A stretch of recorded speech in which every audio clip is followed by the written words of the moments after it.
aquel tiempo Jesús se apareció otra vez a los discípulos junto al lago de Tiberíades. Y se apareció de esta manera. Estaban juntos Simón Pedro, Tomás, apodado el mellizo, Natanael, el de Caná de Galilea, los Zebedeos y otros 2 discípulos suyos. Simón Pedro les dice: me voy a pescar. Ellos contestan: vamos también nosotros contigo.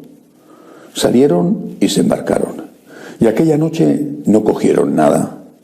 Estaba ya amaneciendo cuando Jesús se presentó en la orilla, pero los discípulos no sabían que era Jesús. Jesús les dice: muchachos, ¿tenéis pescado? Ellos contestaron: no. Él les dice: echad la red a la derecha de la barca y encontraréis. La echaron y no podían sacarla por la multitud de peces. Y aquel discípulo a quien Jesús amaba le dice a Pedro: es el Señor. Al oír que era el Señor, Simón Pedro, que estaba desnudo, se ató la túnica y se echó al agua. Los demás discípulos se acercaron en la barca porque no distaban de tierra más que unos 200 codos, remolcando la red con los peces. Al saltar a tierra ven unas brasas con un pescado puesto encima y pan. Jesús les dice: traed de los peces que acabáis de coger. Simón Pedro subió a la barca y arrastró hasta la orilla la red repleta de peces grandes, 153. Y aunque eran tantos, no se rompió la red. Jesús les dice: vamos, almorzad. Ninguno de los discípulos se atrevía a preguntarle quién era, porque sabían bien que era el Señor. Jesús se acerca, toma el pan y se lo da, y lo mismo el pescado. Esta fue la tercera vez que Jesús se apareció a los discípulos después de resucitar de entre los muertos. Palabra del Señor. Gloria a ti, Señor Jesús. Cada una de las apariciones del Señor, todas ellas, sirven para dejar constancia, certeza, absoluta seguridad de que Cristo ha resucitado. Y si Cristo ha resucitado, es que hay vida eterna, hay resurrección. Cristo ha resucitado, el primero de todos, no el único de todos. Hay vida eterna, hay resurrección. Sobre esto se fundamenta nuestra fe, porque la muerte de nuestro Señor en la cruz, si no hubiera sido seguida por la resurrección, habría sido un fracaso.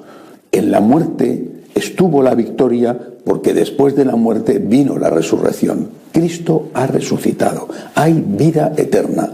No es una cuestión de ideal, de sueño, de qué bonito sería si eso fuera verdad, de cuánto me gustaría a mí. No estamos hablando de un deseo, de un hermoso deseo, no estamos hablando de una aspiración presente en el ser humano desde sus orígenes y que ha canalizado de muchísimas maneras. Estamos hablando de un hecho histórico.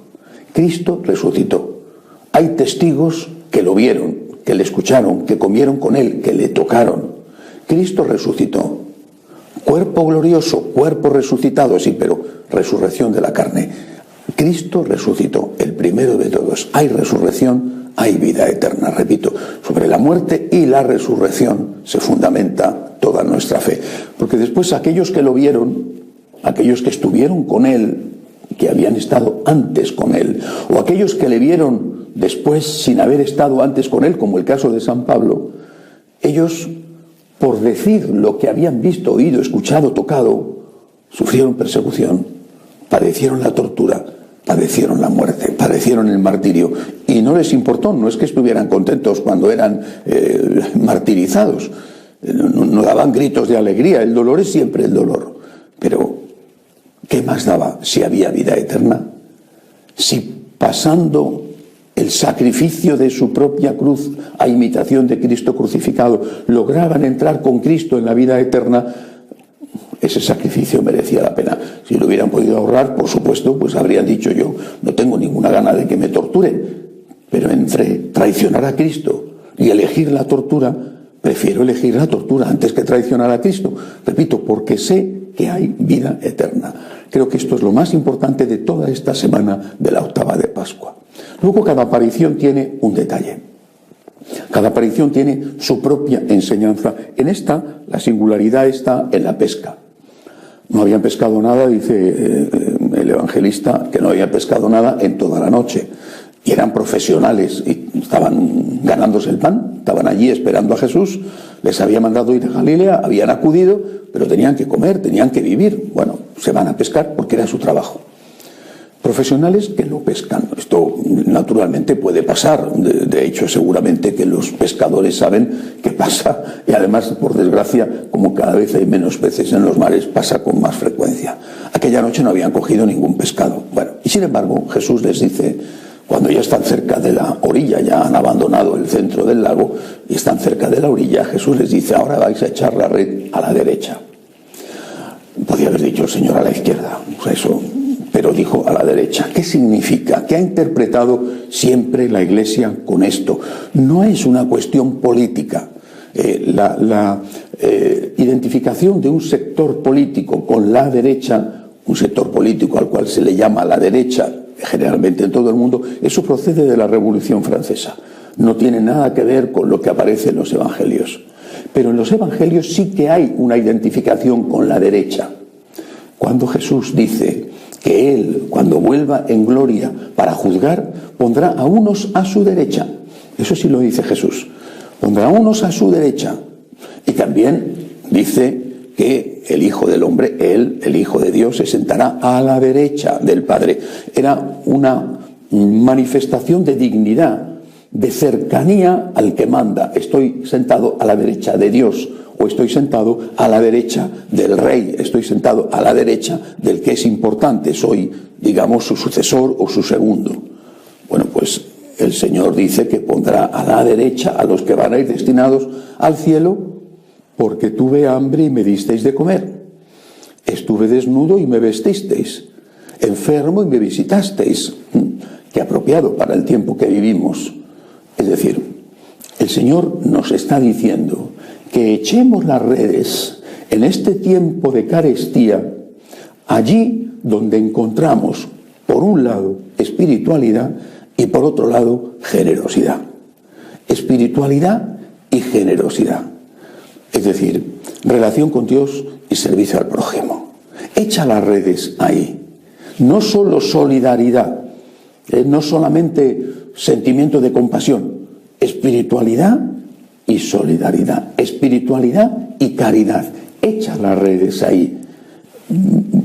Claro que para echar las redes en un caladero que parece ser que tiene muy pocos peces, quizá lo mejor sería poner más peces primero en el lago. Es decir, siembra espiritualidad y siembra deseos de generosidad. Crea esto y créalo en la medida de tus posibilidades, al alcance de tus posibilidades, porque no puedes resolver los problemas del mundo entero, no puedes resolver los problemas de la vocación, de la falta de sacerdotes, pero puedes intentar hacer tu parte. Por ejemplo, en tu casa, con tus hijos. Intenta sembrar en ellos estas dos cosas, generosidad y también espiritualidad. Enséñales a rezar y a que ayuden. Enséñales a que se encuentren con Dios y a que se encuentren con su hermano, con su prójimo, por amor a Dios. Si tienen un corazón generoso, un corazón compasivo, un corazón que se siente tocado cuando ve la pena, cuando ve el sufrimiento, ahí puede ser que el Señor haga su trabajo de llamarle para la vocación, para la consagración, para el sacerdocio o para la consagración femenina.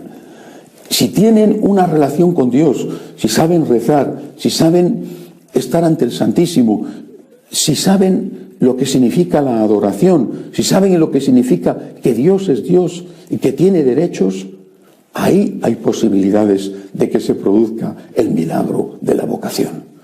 Repito, la situación es mala, malísima, en muchos sitios no hay vocaciones, no hay sacerdotes. Lo que estamos viviendo en estos días de la cuarentena va a ser simplemente un aperitivo de lo que nos espera cuando esto termine, porque muchos sacerdotes han muerto, muchos por edad, otros estarán heridos y afectados, y luego porque cada vez hay menos sacerdotes. Bueno, pues tendremos que preparar el futuro. Y tenemos que preparar el futuro preparando a esos jóvenes, chicos o chicas, que el Señor podrá llamar. Pero ¿cómo los va a llamar si no están preparados para acoger la llamada? Porque aunque Cristo les llame, Ellos no son capaces de escuchar su voz. Por lo tanto, el mensaje de hoy: Cristo ha resucitado.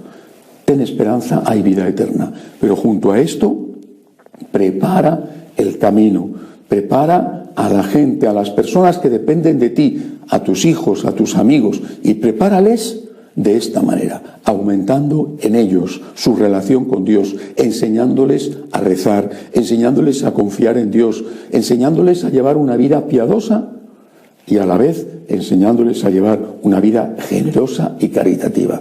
Una persona, un joven que reza, y un joven además que sufre al ver el sufrimiento ajeno, tiene muchas posibilidades de acoger la llamada de Dios.